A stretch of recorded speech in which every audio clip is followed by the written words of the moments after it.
everyone, I'm Terry and I'm here. So today is what I guess, a lot of vloggers call story time, but it's not really story time.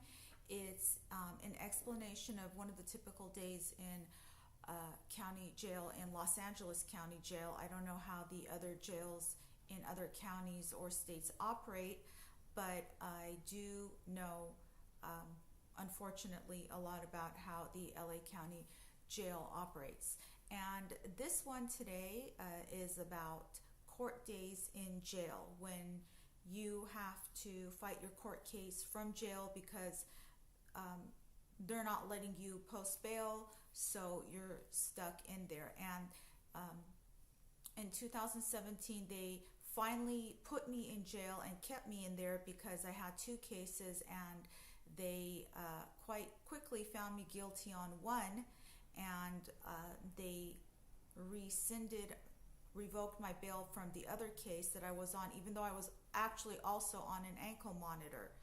And the judge Herskovitz, which he's so crooked, he rescinded my bail and would not let me stay out pending the other case. So I was stuck in jail and I couldn't get out, so I had to fight the second and last case, while incarcerated in the county.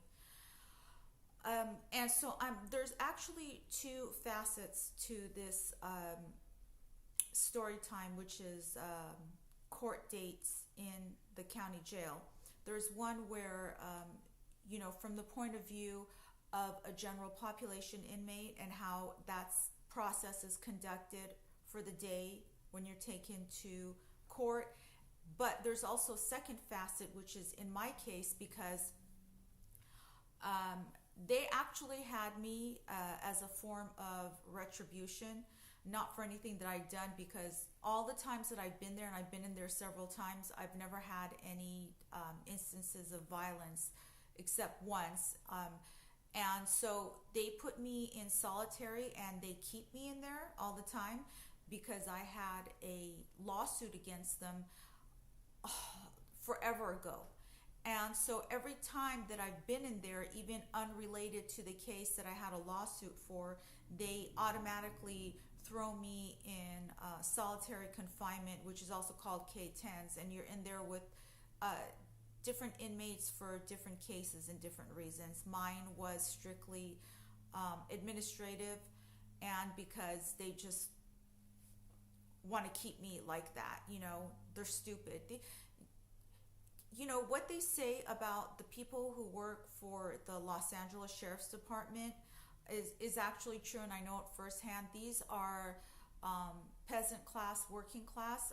They're, for the most part, not just on a lower level of education. I'm not speaking for all of them, just for a lot of them. But they're also, they're ignorant. They have their own class that they have their own lifestyle, and it isn't one that you would call, mainstream, depending on how you define it. I know how I define it. So at any rate, so when you're in the county jail and you're fighting a case and your court date comes up, no matter where you're being kept in the jail, where I won't say housed, I don't call that a house, it's where you're residing or being confined, whether you're confined in general population or in solitary like me. They wake you up really early, notoriously early, so it's about 4 o'clock in the morning. And so, but for the most part, if your court date is coming up, so you're prepared. But there are some times when you don't know, they catch you by surprise, and the judge issues an order to take you out to court. So that's the only time you wouldn't be prepared. So they blast the names over the speaker for general population inmates at about 4 in the morning, and they get you up. They turn all the lights on, really bright. So even if you're not being taken to court, you're going to be awake, unless you're on some heavy medication, which I've never been. So, and I'm a light sleeper. I'm a penitentiary sleeper, is what I would call it, just to make fun of myself.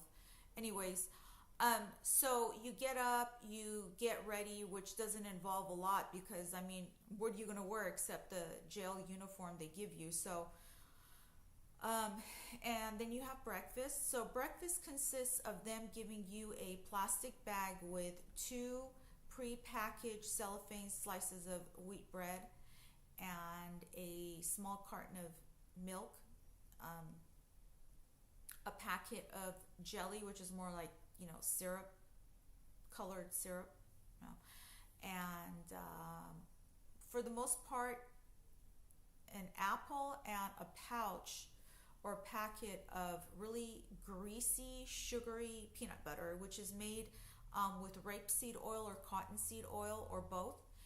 And they call these so-called meals that they give you in the county jail nutritionally balanced Title 15 meals, but they're not nutritionally balanced. They may be Title 15 meals, but they are absolutely not nutritionally balanced. And that's when you're healthy, when you're physically healthy, you're not getting all your nutrients because in the case of when they give you a pouch of peanut butter, which is often in the mornings, that's basically what you get, either peanut butter or hard-boiled eggs. And when they're giving you the peanut butter, they call it, meeting their quota for serving protein. But that peanut butter in there is the protein to carb, cholesterol, and sugar ratio is awful. You get very little protein in relation to the sodium, cholesterol, and sugar content of that pouch of peanut butter, and a lot of times you actually have to drain the oil. That's out. You have to drain the oil even when you buy a high quality raw unsalted peanut butter, but it's a different oil in there. So it's the oil just from the peanuts. In this case, in this county jail incarceration pouch of peanut butter that you're getting, it's added rapeseed or cottonseed oil, and this is terrible for you.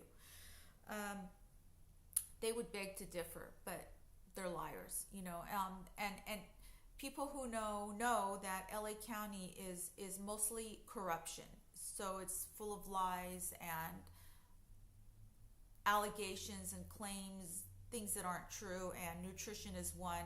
And I will talk about the medical process in there another day, and that's really bad too. It's still bad. They say they're always making amendments to the process, but it's still really bad.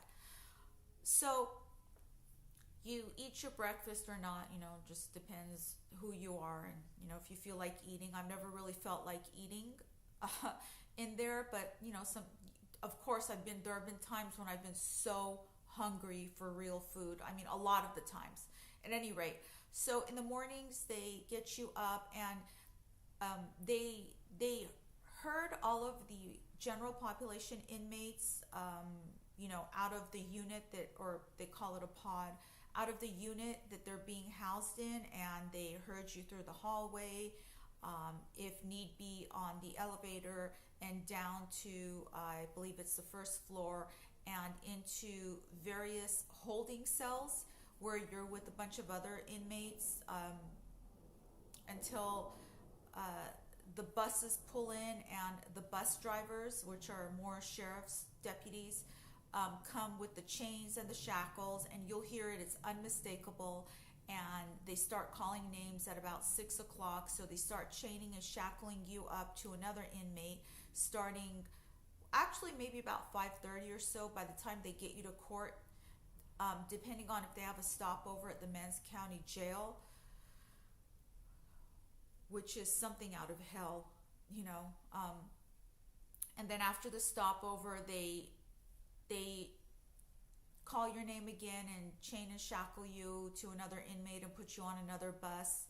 And if there are any stopovers before the court that you're being taken to, then it takes longer. But usually you're inside the court, the assigned court that you're going to, and in their holding cell with the other inmates by about 7:30.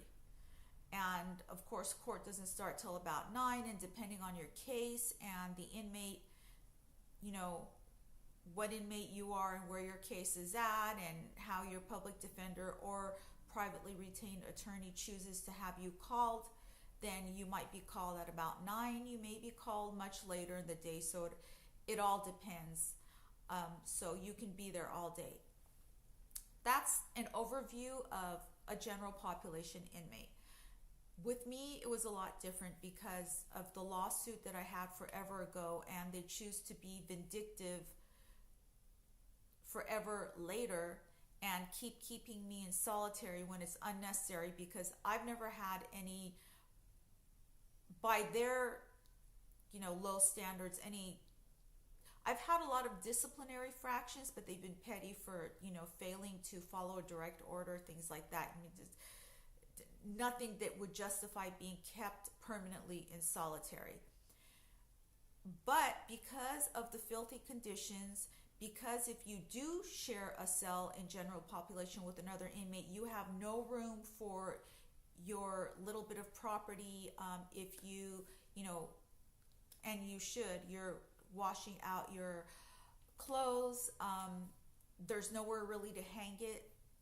The cells are dirtier actually, and you have no control on how clean you can keep it, because if you're bunking with another inmate, if you're extremely lucky, you'll get an inmate that is sane and you get along with, and you're even partially compatible, so that inmate will work with you, and you can work with the inmate, and you can keep the cell clean and relatively, and I do mean relatively, bearable.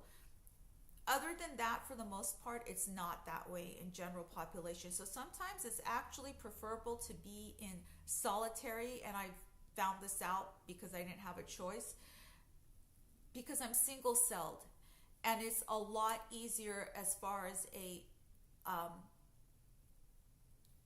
keeping the toxicity away. And I mean the physical toxicity, because it's so dirty in there. But when you're single celled by yourself, you have that extra bunk where you can scrub and clean it with whatever you can find to scrub and clean it with, and you have a little degree more control over the cleanliness in that cell where you're being confined, which was always my case. So personally, I'd actually rather be kept by myself. And that's how it was with me, and I didn't have the choice anyway, so there was that. At any rate, with me, what they would do is they would also blast my name over the cell speaker, wake me up at about 4, which I usually knew it was coming, so I would be prepared. If anything tires you out in there, it's the stress, which causes exhaustion. And then being me and being in my situation where they were always vindictive, the staff, there was a lot of harassment and abuse. So I was always stressed out, at a high level anxiety. And this is in addition to the court process that I was going through, and always worrying about my loved ones out here, my loved ones being my children and my Pooba, my dog, my angel, my everything. And so the court process has direct bearing on that, because it's going to determine what's going to happen to you. What happens to you determines what's happening to your loved ones. And, so, and after that, they're the priority. Then, I have a life out here. So, I was running a business. I was doing a lot of positive things. At any rate, so they would wake me up at about 4 every morning, and they would not take me down to the holding tanks with the general population inmates, of course, because they would keep me separate, and they did that with all the K-10 inmates. So it was kind of, not actually bad, because they would have me stay in the cell where I was always confined until the bus was downstairs and had already chained and shackled all of the other inmates. Then they would come up to the cell and chain and shackle me, take me directly down there. What made it worse is they would follow me everywhere with a video camera. It was part of their harassment. They say it's because I was making allegations, which is a crock of bullshit. You know, anything that I said was what they were actually doing to me, because it was always on camera. How could I make any false allegations? They use cameras actually in there for the most part, not for every inmate, but for the most part to demean and harass you, because when you have a camera on you constantly, it's not just an invasion of your privacy, but it's a psychological way to actually torture you, and that's not being dramatic. They were doing that constantly. I wrote complaints. I went through the chain of command. I would speak with the senior deputies and the sergeants about it, and they would not resolve this. They did not need to waste resources on videotaping me and my each and every move, but they would, because it gives them something to feel important about. Because you have to think about it. These are, again, the peasant class, working class. These are people who, they have no importance in life. They really don't have much of a purpose. Yeah, they're sheriff's deputies, and somebody has to deal with criminals, right? You know, someone has to do it, but they're just looked down upon for a reason. You know, they're pieces of shit. And so, you know, and, you know, hell forbid if I was in there again, they would be doing the same thing to me. Not because of a new reason, not because of a new incident that came up, but because of forever ago. You know, even the new ones that come on, they get it from the ones that have been there. You know, oh, that's the one. You know, make sure you go, you know, you take her everywhere, and make sure, you know, the camera's constantly on her. Even if they don't do it and there's no incident coming up, they will come back with a camera. And this is how these peasants are. So they would follow me everywhere with a camera, and the general population inmates, seeing me being brought downstairs to this huge area full of inmates with a camera on me, would think that I was in there for murder or some heinous crime, which I wasn't. You know, I was in there for white collar, blue collar, whatever you want to call it. You know, not that doing wrong things, there's an excuse. Well, mine was to a lesser degree, so it makes me better. No, it's just that it doesn't justify the way they were treating me. And, you know, sometimes the more mentally unstable inmates would make some, you know, nasty comments like, what the fuck you here for? You know, things like that. You know, I'm just quoting, you know, not how I speak. But it was there, and sometimes I would just be so fed up that I would let myself be provoked, and I would get nasty back with them. And sometimes, most of the time, I would just ignore it. And they would follow me up out of the building into their what you call a sally port. Everything is locked up. Everything is, you know, of course, control. You know, these are control circumstances. But they would take me up into the bus with the camera on me, put me in a cage within a prison bus, which is what it is. It's a prison bus. Lock it, and still keep the camera on me for a few seconds after that, when I'm stuck sitting in the cage, chained and shackled next to a barred, I wouldn't even call it a window. This is hell on earth. You know, even being a general population, it's hell on earth. Except I noticed that those GP inmates actually, most of the time, they enjoyed these things. You know, they're yelling for the bus driver to turn on the radio and play the music. Why wouldn't you be more worried about your situation and less looking forward to what music these asshole bus drivers are going to play for you? But you know, these are professional inmates. Would I call myself a professional inmate?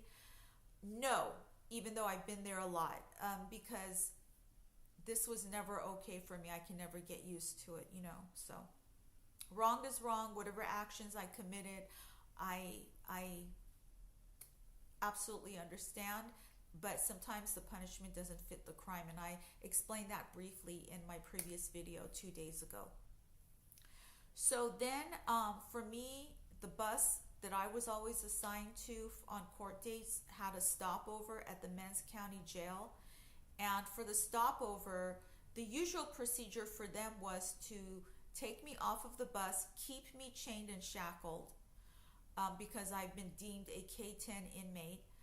Follow me with the camera, get another camera, have another sergeant come on the bus from the men's county jail, train the camera on me, keep it on me while they take me off of the bus and put me in this ancient holding cell where they heard all of the other inmates, and it's already bad. This holding cell seems like 100 years old. Actually, I think it probably is about 100 years old, and they haven't made any upgrades or even improvements to it.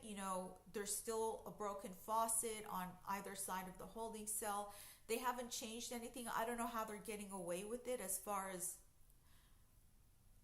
there have got to be laws, for the county and how they can confine inmates for stopovers, but I don't know, they're getting away with it.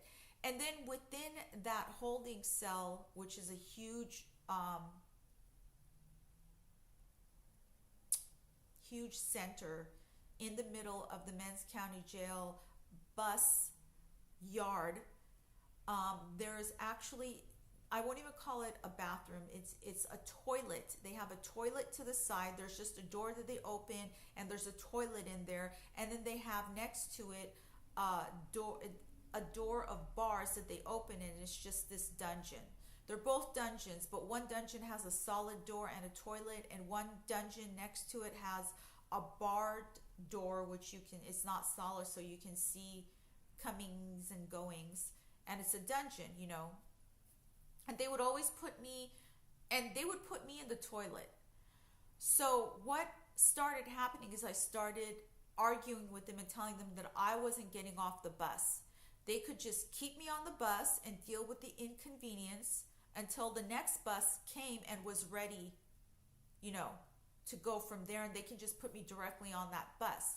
And I had a lot of run-ins with them, and this was a labor-intensive experience for me, because every court date, it was the same thing. I was arguing with them, and I was figuratively, not literally, figuratively fighting them on this, because I couldn't take it. It was so horrible the way that they would treat me, and I refused to be treated that way. So that was always a fight for me. And then not just being taken to court, but then being brought back from court too. It was the same thing, the same stopover, and they would try to take me off the bus, and I would have to fight them on it.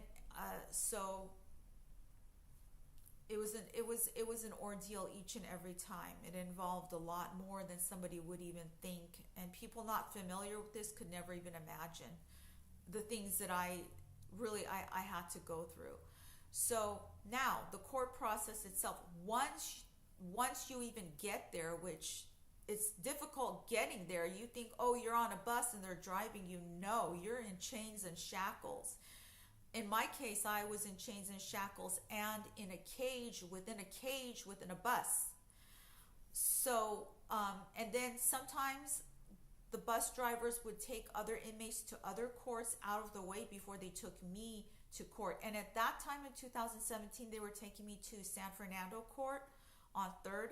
So they would actually go to the farthermost courts first and take the inmates and check them in there. And then, so this could be maybe an hour to 2 hours more once the bus left the men's county jail.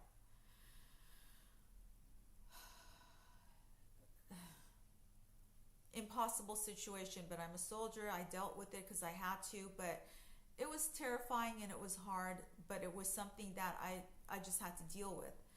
So once they got me to court, I had an enemy situation, not with any inmates ever, but with the staff at the court too. I had never been in that situation with court staff that I was in San Fernando court in 2017. These are a bunch of male deputies that you would think they wouldn't be petty. I mean, they're males. I'm this tiny female. I'm maybe 110 pounds soaking wet. I'm so petite, I'm so small. I mean, what is it for them to be intimidated by, to act, to behave like the fucking assholes that they were? You think they just, just process me in and handle me like the other inmates, except that I was a K-10. But it wasn't like that. Of course, they grabbed their cameras too, and they couldn't wait to get on that bus. Sometimes one deputy at a time, sometimes two deputies at a time, to make it look like I was this really dangerous, out of control, villain. And I wasn't. I was far from that. But that's what they enjoyed making of me. And the more they did that, the more I would respond to it and become angry, even though I knew I shouldn't feed into it. But I would, because some days, some court days, it would be too much. And this is on top of what I had to deal with in the jail itself before being brought there. And this was every time thing for court days. So sometimes it would be a senior deputy, sometimes it would be a sergeant deputy. And in 2017, there were several of these males there that I just think they were disgusting and repulsive. I mean, not just physically, but they were so ugly inside and out.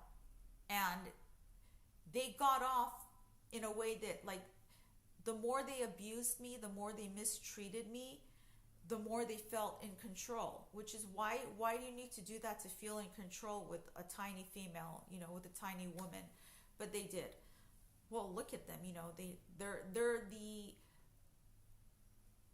the I guess I can put it this way, they're the cast-offs of society, and they literally work in a dungeon, because where else do you think that people like that, these peasant class people, would be employed but in a dungeon dealing with criminals? So they would come with the camera, take me off of the bus, take me from this locked up Sally Port into this very long hallway that was a ramp that goes down to the lockup, dungeonous, cavernous place in the basement of the court that no one sees except, if you're me and the other inmates and the employees of the unesteemed Los Angeles Sheriff's Department. So I'm not laughing because it's enjoyable. It's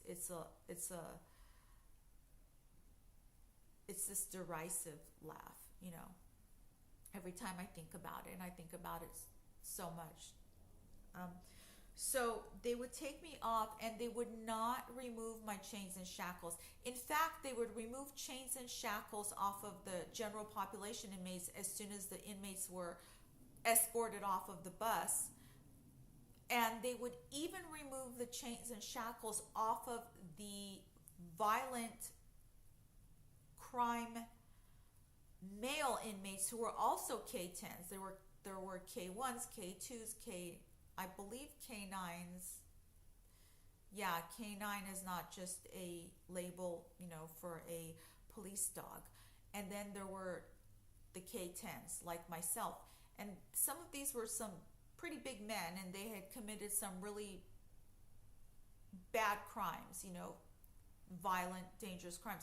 They would take the chains and shackles off of them, but leave mine on me, shove me, literally, not just escort me in there, but shove me into a filthy holding cell, where at least I thought it was filthy, and keep me chained and shackled on the excuse of, there were different excuses each time, but basically it was, we can't take the chains off yet, but we'll take them off just as soon as the sergeant gets here, because you're a sergeant escort, because you're a K-10. Ridiculous things. When you're locked up in a cell, why should you have chains and shackles on you? There's no reason for it. And to be on such a long bus ride, and you want to come there and drink water, or if you have to pee because you've been on the bus for so long, it's is such a terrible situation, and it makes even the most well adjusted, emotionally well adjusted, stable person, I mean, angry. And in there, I wasn't well adjusted. I was stable, but I wasn't well adjusted. I was full of anxiety as it was, full of worries, you know. But to do that to me, so I was always asking, and I would try this each and every time. First, I would ask politely, well, can you, I would knock on the door as much as my wrists would allow me to, because my wrists were chained and shackled and stuck to the waist chains. So, you know, if you're knocking, it's like you have to knock like that or kick the door. And I would ask, and I would call out of the door because they can still hear you, even though these are the most solid and thickest doors. Can you please take these off of me? And they wouldn't. If they did bother to answer, it'd be like, oh, you have to wait, you know, in a really smug, blithe manner. So it would get to the point where I would get so angry, so indignant, and I start yelling and I start kicking the door and I start then politely knocking and asking again politely, you know, and then I start kicking and knocking and kicking and knocking, and then I start yelling, and then they would respond to that. Now they had an excuse, right? Which is what they were aiming for from the beginning. You know, these are men with the proverbial small penises and no balls. And that was just being held in a cell pending the court process for the day. And I had a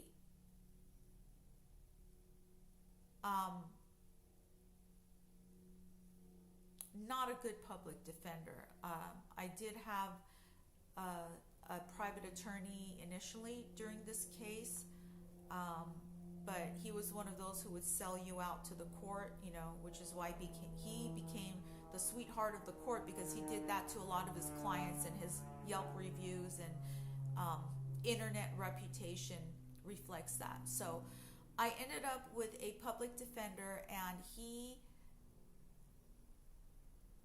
was another loser.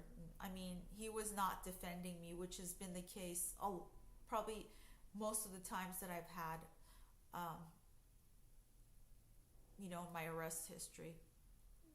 So a lot of the times I would have to speak up for myself in court. And of course, when it was finally my turn to be taken into court, they would keep the chains and shackles on me and take me into court holding my arm. And I was in an orange jumpsuit, which is just a blaring signal that there's something wrong with you. And they enjoyed this. You know, I was a spectacle. They would keep the chains and shackles on me because they would never really take them off. Maybe once in a while. Actually, they never took them off.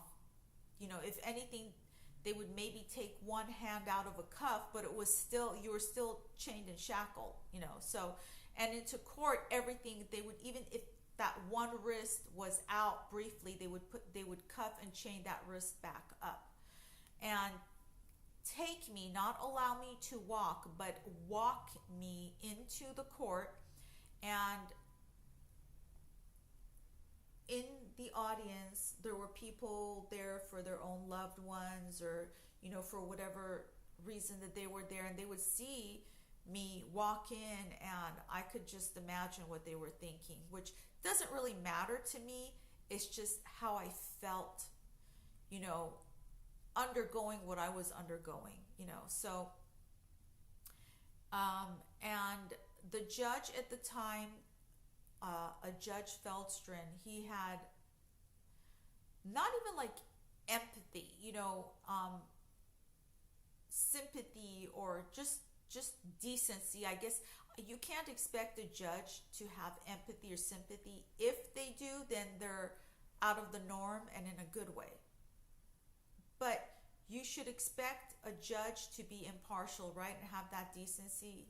Yeah, that's barely happens. But I can speak of one judge in the past uh, Stephanie Sautner, she really was such a good judge. And not because she did anything for me, that was never the case. She was what a judge should be. So, and she was in LAX court before she retired, but she was professional and she was decent, is what I can say about her.